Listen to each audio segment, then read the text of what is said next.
Hello everyone, myself Aamir Malik. Welcome to our channel the RX tutor. आज की video में हम बात करेंगे एसिडिटी ऑफ कार्बोक्सिलिक एसिड के बारे में। अगर आप एक B.Pharm सेकंड सेमेस्टर के स्टूडेंट हैं तो आप इस वीडियो को ज़रूर देखें एंड इस वीडियो को अपने सभी क्लासमेट, फ्रेंड्स या जो भी नीडी पर्सन हैं उन सभी के साथ ज़रूर शेयर करें। एसिडिटी ऑफ कार्बोक्सिलिक एसिड आपका फार्मास्यूटिकल ऑर्गेनिक केमिस्ट्री 1 यूनिट 5 का टॉपिक है एंड आपके एग्ज़ाम के अंदर इस टॉपिक से काफ़ी बार क्वेश्चन पूछा जाता है। तो आज की वीडियो में हम कार्बोक्सिलिक एसिड के बारे में डिस्कशन करेंगे कि कार्बोक्सिलिक एसिड क्या होते हैं एंड ये एसिडिक क्यों होते हैं और इनकी एसिडिटी किस तरीके से हम चेक करते हैं, इसके बारे में भी हम डिस्कशन करेंगे। आज के टॉपिक को स्टार्ट करते हैं। सबसे पहले हम बात करेंगे कार्बोक्सिलिक एसिड के बारे में। यहाँ पे मैंने कुछ पॉइंट्स लिख रखे हैं, इनको हम डिस्कस करेंगे जब हम एसिडिटी के बारे में डिस्कस करेंगे। पहले हम थोड़ा सा एक इंट्रोडक्शन लेते हैं कि कार्बोक्सिलिक एसिड होते क्या हैं। कार्बोक्सिलिक एसिड आपने भी अपने स्कूल टाइम में नाम सुना होगा। कार्बोक्सिलिक एसिड किसको कहते हैं? कार्बोक्सिलिक एसिड ऐसे कंपाउंड्स जिनके अंदर हमारा COOH ग्रुप प्रेजेंट होगा, ऐसे कंपाउंड को हम कार्बोक्सिलिक एसिड कहेंगे। अब इसके हम अगर कुछ एग्जांपल की बात करें तो इसमें हम कुछ एग्जांपल देखते हैं। RCOOH, ये R जो है हमारा रिप्रेजेंट करता है एल्काइल ग्रुप को या हाइड्रोजन को।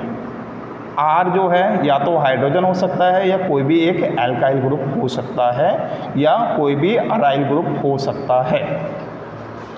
ये तो हो गया R। अब R की जगह चाहे तो हम हाइड्रोजन लगा लें HCOOH, चाहे तो हम एक मिथाइल ग्रुप लगा लें CH3COOH। तो इस तरीके से हम R की जगह चाहे हाइड्रोजन लगाएं, चाहे कोई एल्काइल ग्रुप लगाएं, चाहे कोई अराइल ग्रुप लगा लें, एरोमेटिक स्ट्रक्चर लगा लें। फॉर एग्जांपल, अगर मैं इस एल्काइल कार्बोक्सिलिक ग्रुप को इस बेंजीन रिंग के या एरोमेटिक स्ट्रक्चर के साथ में अटैच कर दूं तो हमारे कुछ ये कंपाउंड्स बनेंगे। तो ऐसे कंपाउंड्स जिसमें ये COOH ग्रुप आता है, इन कंपाउंड्स को हम कहते हैं कार्बोक्सिलिक एसिड कंपाउंड। अब बात आती है कि इसको कार्बोक्सिलिक एसिड क्यों कहा जा रहा है। कार्बोक्सिलिक एसिड, अगर मैं इस COOH ग्रुप की बात करूं तो इसको मैं कुछ ऐसा लिख सकता हूं। यहाँ पे कुछ भी हो सकता है, हमारा R जो है कुछ भी हो सकता है, चाहे हाइड्रोजन लगा लूँ। मैंने यहाँ पे एक हाइड्रोजन लगा लेता हूँ फॉर एग्जांपल। हमारे पास कुछ ऐसा ग्रुप है, ये जो COOH है, इसको हम ऐसे भी लिखते हैं। अब हम इस ग्रुप की बात करें तो यहाँ पर दो फंक्शनल ग्रुप देखने को मिलते हैं। कौन कौन से वो फंक्शनल ग्रुप हैं हमारे? एक तो ये कार्बोनाइल ग्रुप। कार्बोनाइल ग्रुप मैं आपको बता चुका हूँ, ये C डबल बॉन्ड O, ये क्या है? C डबल बॉन्ड O क्या है? कार्बोनाइल। तो इसके अंदर क्या है? एक कार्बोनाइल ग्रुप प्रेजेंट है। क्या प्रेजेंट है? एक कार्बोनाइल ग्रुप प्रेजेंट है। और दूसरा ग्रुप कौन सा? ये OH वाला, ये जो साइड में लगा ये OH ग्रुप, ये कौन सा ग्रुप है? अल्कोहलिक ग्रुप है। अल्कोहल के लिए हम OH ग्रुप यूज़ करते हैं। अब इस OH ग्रुप को हम हाइड्रोक्सिल ग्रुप भी कहते हैं। ये जो OH है इसको या तो हम अल्कोहल बोल देते हैं या इसको हाइड्रोक्सिल ग्रुप कहा जाता है। तो यहाँ पर हमारे पास क्या है? एक हाइड्रोक्सिल ग्रुप प्रेजेंट है। हाइड्रोक्सिल ग्रुप प्रेजेंट है। अब यहाँ पर जो हमारा ये ग्रुप है COOH, इसके अंदर एक कार्बोनाइल ग्रुप भी आ रहा है, एक हाइड्रोक्सिल ग्रुप भी आ रहा है। इस पूरे ग्रुप को मैं हाइड्रोजन हटा देता हूँ, इस पूरे ग्रुप को हम कार्बोक्सिल ग्रुप कहते हैं। कार्बोक्सिलिक एसिड क्या होती हैं? जिसके अंदर ये ग्रुप प्रेजेंट होएगा। ये COOH ग्रुप जो है कार्बोक्सिलिक ग्रुप कहलाते हैं। तो ये ग्रुप जो है वो क्या है? हमारा कार्बोक्सिलिक ग्रुप, कार्बोक्सिल ग्रुप। इस ग्रुप का जो नाम है वो है कार्बोक्सिल। और जिन कंपाउंड्स के अंदर ये कार्बोक्सिल ग्रुप प्रेजेंट होगा उसको हम कार्बोक्सिलिक एसिड कहते हैं। अब ये कार्बोक्सिल ग्रुप की बात करें तो ये दो वर्ड से मिलके बना है, कार्बोनाइल और हाइड्रोक्सिल। कार्बोनाइल में से हम कार्बो वर्ड कार्बो वर्ड यहाँ पे ले लिया। तो ये जो कार्बो हमारा इस वाले स्ट्रक्चर के अंदर क्या है, एक हमारा कार्बोनाइल ग्रुप है, एक हाइड्रोक्सिल ग्रुप है। तो कार्बोनाइल का हमने कार्बो लिया, हाइड्रोक्सिल का XYL लिया, ज़ाइल ग्रुप, ठीक है। ये XYL कहाँ से आया, इस हाइड्रोक्सिल से। तो इन दोनों का जब हम कॉम्बिनेशन लेते हैं मिक्स करके, तो ये कार्बोक्सिल ग्रुप हमारा नाम निकलता है। तो इसको कार्बोक्सिलिक एसिड क्यों कहा जा रहा है, क्योंकि इसके अंदर कार्बोक्सिल ग्रुप प्रेजेंट है।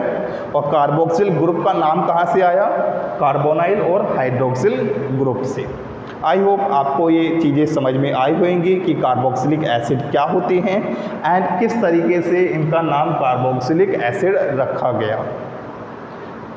इसको अगर आप नोट करना चाहते हैं तो नोट कर सकते हैं। आई होप आपने इसको नोट कर लिया होगा। अब बात करते हैं एसिडिटी के बारे में। तो मैं इन चीज़ों को रब कर रहा हूँ। कार्बोक्सिलिक एसिड, नाम में ही एसिड आ रहा है, तो हम इसको बोलते हैं कि ये एसिड्स होते हैं। कार्बोक्सिलिक एसिड कैसे हैं, एसिडिक नेचर के हैं। तो कार्बोक्सिलिक एसिड, CA वर्ड जो है शॉर्ट फॉर्म यूज़ करी है कार्बोक्सिलिक एसिड के लिए। C मतलब कार्बोक्सिलिक, A मतलब एसिड, तो CA मतलब कार्बोक्सिलिक एसिड जो है एसिडिक नेचर के होते हैं।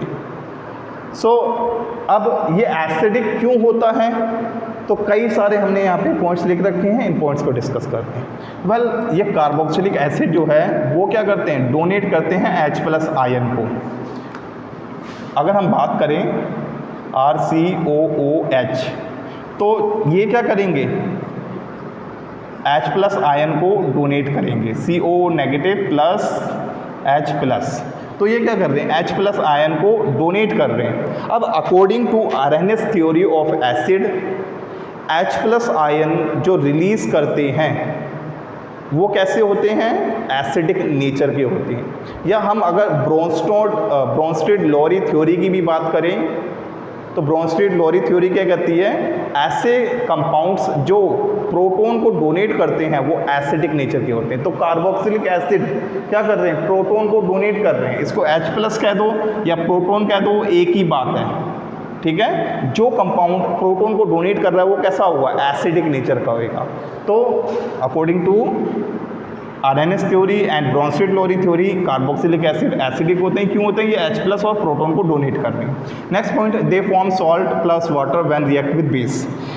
अगर मैं किसी एसिड को बेस के साथ रिएक्ट कराता हूँ, फॉर एग्जाम्पल हमने ये रिएक्शन अपने स्कूल टाइम में कई बार पढ़ी है। एसिड को जब मैं बेस के साथ रिएक्ट कराता हूँ तो हमें क्या मिलता है, salt plus water, salt plus water. For example अगर मैं एक मिनरल एसिड की बात कर रहा हूँ, यहाँ पे मैं एक HCl ले लेता हूँ। HCl हम सभी ने नाम सुना है। बेस की बात करें तो NaOH ले लिया। जब मैं एक एसिड को बेस के साथ रिएक्ट कराऊंगा क्या मिलेगा, मुझे एक सॉल्ट मिलेगा। सॉल्ट में क्या होगा हमारा, NaCl प्लस वाटर H2O मिलेगा हमें, ठीक है।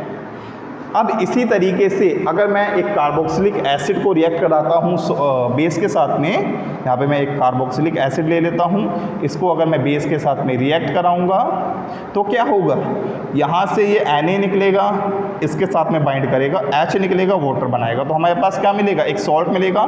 वो सॉल्ट क्या होगा, कार्बोक्सिलिक सॉल्ट होएगा। तो यहाँ पे जो हमें मिलेगा कंपाउंड वो कैसा होगा, RCOONA प्लस H2O। तो हमें कुछ ये जो है सॉल्ट मिल रहा है, ये जो है हमारा सॉल्ट और वाटर। तो ये वाली स्टेटमेंट के बेसिस पे भी ये एसिड की तरह बिहेव कर रहा है, तो ये एसिडिक नेचर के होते हैं। इसी तरीके से अब अगर मैं इस कार्बोक्सिलिक एसिड को मेटल के साथ में रिएक्ट करवाऊंगा तो मुझे H2 गैस मिलेगी। अगर मैं किसी एसिड को मेटल के साथ रिएक्ट कराता हूं तो H2 गैस मिलती है। एंड कार्बोक्सिलिक एसिड भी क्या करते हैं, H2 गैस को इवॉल्व करते हैं। सेम नेक्स्ट पॉइंट की बात करें तो इनको अगर मैं बाइकार्बोनेट के साथ में रिएक्ट करवाता हूँ कार्बोक्सिलिक एसिड को, तो मुझे CO2 गैस मिलती है। एंड सेम वही चीज़ है, एसिड को जब बाइकार्बोनेट के साथ में रिएक्ट कराते हैं तो CO2 गैस मिलती है। तो ये वाला हमारा जो है पॉइंट ये भी कंफर्म कर रहा है कि ये जो है हमारे एसिडिक नेचर के होते हैं। लिटमस टेस्ट भी कंफर्म कर रहा है, अगर मैं कार्बोक्सिलिक एसिड को रिएक्ट कराता हूँ रेड लिटमस पेपर से, तो हमें वहाँ पर ब्लू कलर मिलता है। तो लिटमस टेस्ट भी कंफर्म करता है कि ये जो है कार्बोक्सिलिक एसिड एसिडिक नेचर के होते हैं। तो ये कुछ एक्सपेरिमेंट हैं, कुछ टेस्ट हैं जिनको परफॉर्म करने के बाद में हमें ये पता लगता है कि कार्बोक्सिलिक एसिड की तरह बिहेव करते हैं। तो इसलिए ये कैसे हैं, एसिडिक नेचर के हैं। आई होप आपको ये पॉइंट्स क्लियर हुए होंगे। अब नेक्स्ट मूव करते हैं। On reaction with water it form carboxylate ion and hydronium ion. Well, जब मैं इसको वाटर के साथ में रिएक्ट कराऊंगा तो वहाँ पर मुझे क्या मिलेगा, एक कार्बोक्सिलेट आयन मिलेगा, एक हाइड्रोनियम आयन मिलेगा।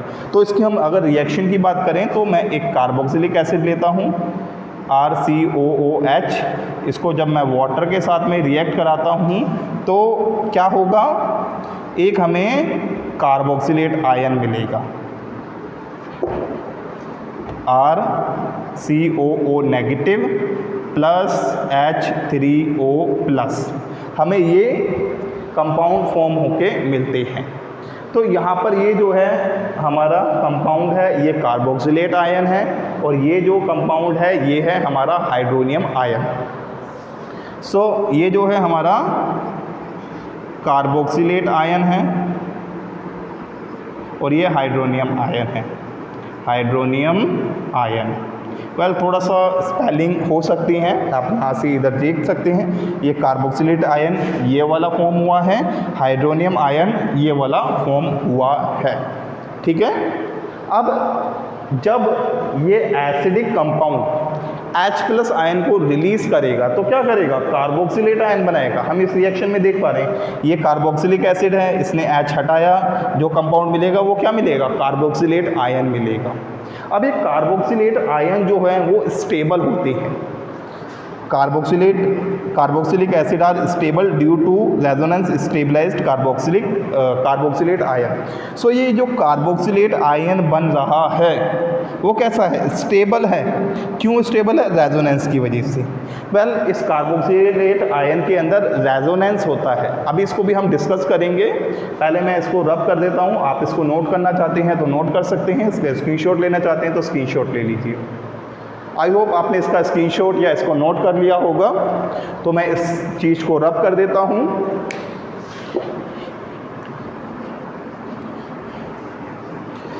अब ये कार्बोक्सिलेट आयन जो है इसके अंदर रेजोनेंस होती है।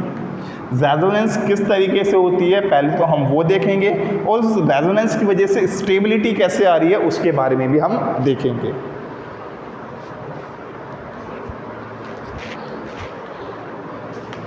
यहाँ पे मैं कार्बोक्सिलेट आयन बना रहा हूँ।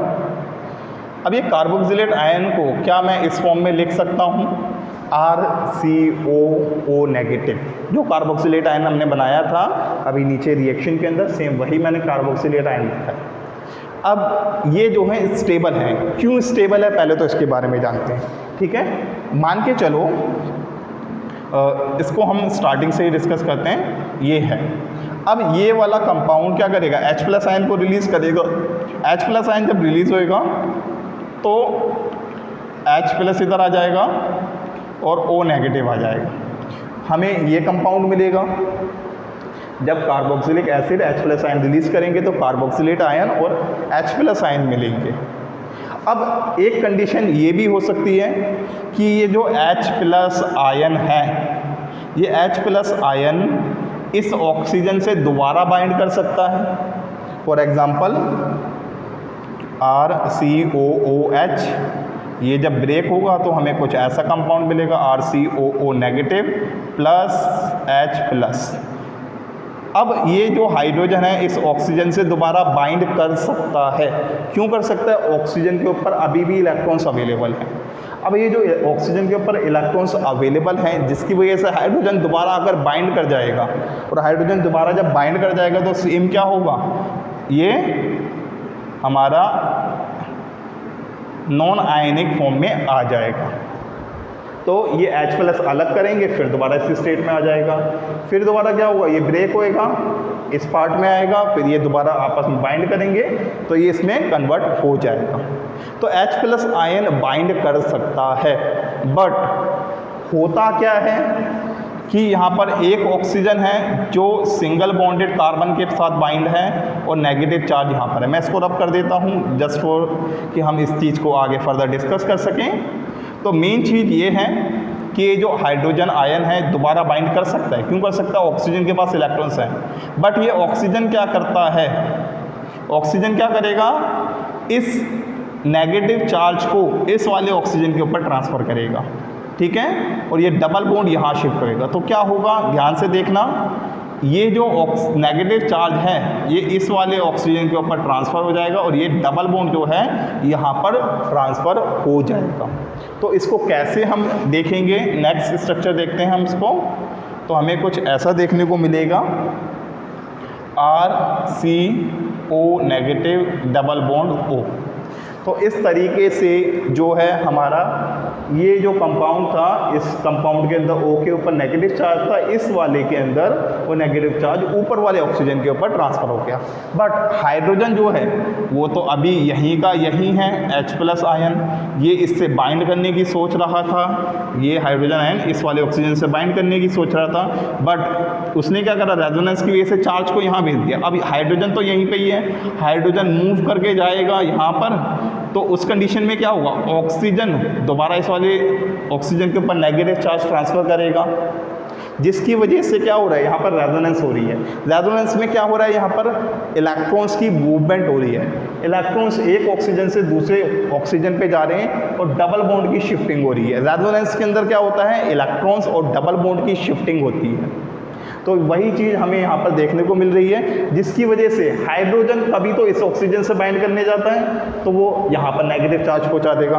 अब वो जैसे ही इस वाले हाइड्रोजन ऑक्सीजन के पास पहुँचेगा तो ये वाला ऑक्सीजन फिर से रेजोनेंस करके यहाँ वाले ऑक्सीजन के ऊपर नेगेटिव चार्ज पहुँचाएगा, जिसकी वजह से हाइड्रोजन कभी इधर रहेगा कभी इधर रहेगा और वो प्रॉपर तरीके से बाइंड नहीं कर पाएगा, जिसकी वजह से ये जो है ज़्यादा स्टेबल रहेंगे। रेजोनेंस की वजह से हमने देखा कि किस तरीके से कार्बोक्सिलिक एसिड की स्टेबिलिटी बढ़ रही है। आई होप आपको ये चीज़ें समझ में आई होंगी। आज की वीडियो में हमने ये जाना कि कार्बोक्सिलिक एसिड क्या होते हैं एंड कार्बोक्सिलिक ग्रुप क्या होता है और किस तरीके से ये कार्बोक्सिल या कार्बोक्सिलिक एसिड नाम आया। देन हमने एसिडिटी ऑफ कार्बोक्सिलिक एसिड में कुछ हमने टेस्ट देखे, जिन टेस्ट के बेसिस से हमें पता लगा कि कार्बोक्सिलिक एसिड एसिडिक नेचर के हैं। देन हमने कुछ और भी चीज़ें डिस्कस करी कि ये जो है कार्बोक्सिलेट आयन फॉर्म करते हैं, कार्बोक्सिलेट आयन की स्टेबिलिटी के बारे में डिस्कस करा कि कार्बोक्सिलेट आयन स्टेबल होते हैं। क्यों होते हैं? क्योंकि उनके अंदर रेजोनेंस होती है। तो अब ये रेजोनेंस चलती रहती है, कभी ऑक्सीजन के ऊपर यहाँ नेगेटिव चार्ज है तो कभी इस वाले ऑक्सीजन के ऊपर नेगेटिव चार्ज है। तो इन दोनों का एक मैं हाइब्रिड स्ट्रक्चर बना देता हूँ। हाइब्रिड स्ट्रक्चर कैसा होगा, पहले मैं बेंजीन को लेके चलता हूँ। आपने बेंजीन का स्ट्रक्चर देखा होगा, बेंजीन का स्ट्रक्चर कुछ हम ऐसा ड्रॉ करते हैं, double bond double bond double bond. अब बेंजीन क्या करता है, रेजोनेंस करता है। बेंजीन क्या करता है, रेजोनेंस करता है। डबल बॉन्ड यहाँ शिफ्ट होएगा, यहाँ आ जाएगा, ये डबल बॉन्ड यहाँ, ये डबल बॉन्ड यहाँ। बॉन्ड्स की क्या हो रही है, शिफ्टिंग हो रही है, रेजोनेंस हो रहा है। अब इसका एक हम हाइब्रिड स्ट्रक्चर बना के रखते हैं, कुछ इस तरीके से, कुछ इस तरीके से, जिसमें हम हर जगह डबल बॉन्ड दिखाते हैं। तो इसको हम रिंग फॉर्म में दिखाते हैं। ये डॉट डॉट जो है वो रिप्रेजेंट कर रहा है कि ये डबल बॉन्ड मूव कर रहा है। इसी तरीके से इनका भी एक हाइब्रिड स्ट्रक्चर बनेगा। इन दोनों का जो हाइब्रिड स्ट्रक्चर होगा वो कुछ ऐसा होगा, RCO और यहाँ से डबल बॉन्ड जो है हमारा शिफ्ट होता रहेगा। डबल बॉन्ड हम यहाँ पे देख रहे हैं, कभी यहाँ डबल बॉन्ड है कभी यहाँ डबल बॉन्ड है। तो दोनों का मिक्स करके जो हमने बनाया कुछ इस तरीके से बनेगा। और नेगेटिव चार्ज को हम यहाँ दिखाएंगे। नेगेटिव चार्ज को कहाँ दिखाएंगे, ब्रैकेट के बाहर दिखाएंगे। तो ये जो स्ट्रक्चर है कार्बोक्सिलेट आयन का वो कैसा है, रेजोनेंस स्टेबलाइज्ड हाइब्रिड स्ट्रक्चर। तो इसको हम क्या बोलेंगे, इस वाले स्ट्रक्चर को resonance stabilized hybrid structure of carboxylate ion. So ये जो स्ट्रक्चर मैंने यहाँ बनाया है वो कैसा है, रेजोनेंस स्टेबलाइज्ड है। मैं इसको रब कर देता हूँ, ये जस्ट फॉर अंडरस्टैंडिंग था कि किस तरीके से हमने ये हाइब्रिड स्ट्रक्चर बनाया है बेंजीन का, इसी तरीके से हमने यहाँ पर हाइब्रिड स्ट्रक्चर बनाया है। कभी बॉन्ड यहाँ था, कभी यहाँ शिफ्ट हो रहा है। आप देख सकते हैं ये वाला बॉन्ड यहाँ है तो यहाँ शिफ्ट हो गया, ये बॉन्ड यहाँ पर है तो यहाँ शिफ्ट हो गया। सेम वही चीज़ है, ये बॉन्ड यहाँ पर है तो यहाँ शिफ्ट हो गया। उसी चीज़ को समझाने के लिए मैंने यहाँ पर ड्रॉ करा है, तो मैं इसको रब कर देता हूँ। तो आज की वीडियो में मैं एसिडिटी ऑफ कार्बोक्सिलिक एसिड के बारे में जाना। नेक्स्ट वीडियो में हम बात करेंगे कि एसिडिटी ऑफ कार्बोक्सिलिक एसिड को कैसे हम इम्पैक्ट कर सकते हैं बाय सब्स्टिट्यूटिंग एन एटम और ग्रुप। कोई भी एटम को हम अगर सब्स्टिट्यूट करते हैं कार्बोक्सिलिक एसिड के ऊपर तो क्या उसकी एसिडिटी पे फ़र्क पड़ने वाला है। वेल, इस इफ़ेक्ट ऑफ सब्स्टिट्यूएंट को हम नेक्स्ट वीडियो में डिस्कस करेंगे। अगर आपने इस वीडियो से कुछ सीखा है या आपने कुछ नॉलेज गेन करी है तो आप इस वीडियो को लाइक करें, कमेंट्स में अपने रिव्यूज़ शेयर करें। अगर आप कुछ पूछना चाहते हैं, आपकी कोई डाउट या क्वेरी है तो आप वो भी पूछ सकते हैं। इस वीडियो को अपने सभी क्लासमेट, फ्रेंड्स या जो भी नीडी पर्सन है उन सभी के साथ शेयर करें। चैनल को सब्सक्राइब करें। मिलते हैं नेक्स्ट वीडियो में। Thanks for watching.